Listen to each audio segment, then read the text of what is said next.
Reciprocal का सम। बच्चे क्या करते हैं इस सवाल में कि संख्याएं निकालने लगते हैं। इस सवाल को सॉल्व करने के लिए संख्याएं निकालने की जरूरत नहीं है।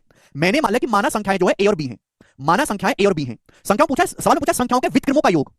भाई व्युत्क्रम क्या होता है? उल्टा। अगर मैं आपसे पूछूं x का रेसिप्रोकल क्या है? 1/x। तो संख्या a और b है, तो संख्याओं का रेसिप्रोकल क्या होगा? 1/a और 1/b। ये होगा संख्याओं का रेसिप्रोकल। इनका योग आपसे पूछा है सवाल में। जब आप इनका योग करोगे तो a भी तो आ जाएगा एलसीएम, ऊपर हो जाएगा मेरे दोस्तों b प्लस, ये हो जाएगा ऊपर। आप बोलोगे हां जी सर बिल्कुल सही, ये हो जाएगा। अच्छा सवाल में क्या दिया है? संख्याओं का योगफल 128। तो डायरेक्ट संख्याओं का योगफल दिया है 128, a + b 128। आप बोलोगे सर सवाल में डायरेक्ट दिया है 128 योगफल।